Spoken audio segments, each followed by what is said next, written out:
46 શ્લોક નંબર 46 જેન પાસે હોય ખોલો, ના હોય એ મને સાંભળો.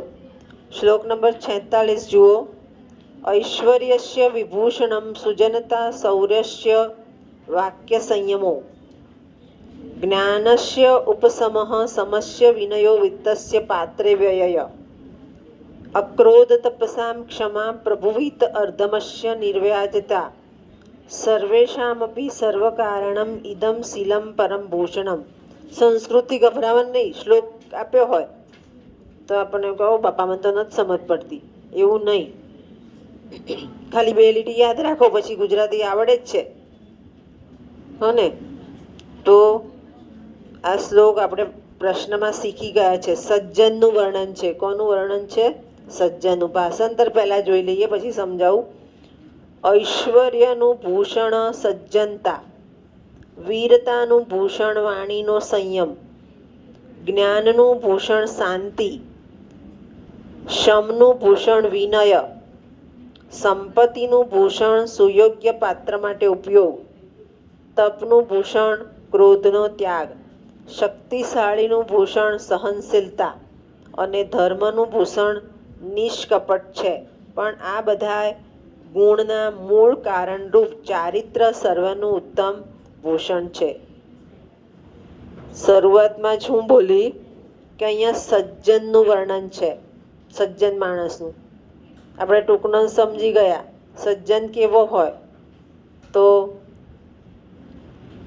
ક્ષમાશીલ હોય, બીજાને માફ કરી દે, દયાવાળો હોય, જ્ઞાની હોય, શાંતિ રાખવાવાળો હોય, મૌન ધારણ કરીને બેસે એવો હોય, ધર્મનું પાલન કરે એવો હોય, નિસ્વાર્થી હોય.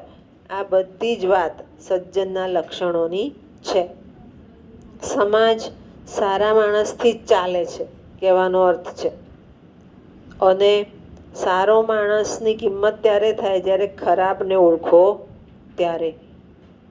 હવે અહીંયા આપણને સજ્જનની વાત કરી, પણ સાથે સાથે એક વસ્તુ બતાવી દીધી કે બધા જ ગુણો છે અને વ્યક્તિનું વ્યક્તિત્વ જ નથી, ચારિત્ર જ નથી, બદમાશ છે, તો એ સજ્જનમાં ગણાતો નથી. બધા જ ગુણો નિરર્થક જતા હોય છે. ચોપડીમાં લખ્યું હોય તો જોઈ લો, અને ન લખ્યું હોય તો જેને વધારે માર્ક લેવા છે એ આ લખે. છંદ છે શાર્દુલ વિક્રીડિત. ચોપડીમાં હોય તો વાંધો નહીં, ન હોય તો લખો. છંદ છે શાર્દુલ વિક્રીડિત. શાર્દુલ વિક્રીડિત કેટલા અક્ષરનો હોય? આપણે 8મા 9માં ભણી ગયા. આ જનરલ નોલેજમાં પૂછાય, શાર્દુલ વિક્રીડિતના અક્ષર જણાવો. ગણો કેટલા છે, આમાં ખબર પડી જશે.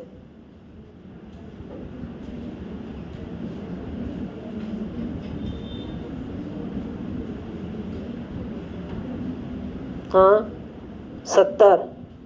પહેલી લીટી ગણવાની. આપણે 8મા 9માં નહોતા શીખ્યા હો ને? એટલે આ રીતે જ આવવાનું છે. ચોપડીમાં છંદ લખેલો છે. જેની પાસે ચોપડી છે ચેક કરો. છે? ઓકે, તો ના લખતા, ન હોય તો લખજો. છે કે નહીં છંદ લખેલો? શાર્દુલ વિક્રીડિત છંદ લખ્યું છે ચોપડીમાં. શ્લોક નંબર 46માં જુઓ. જેની પાસે ચોપડી છે તો જુઓ.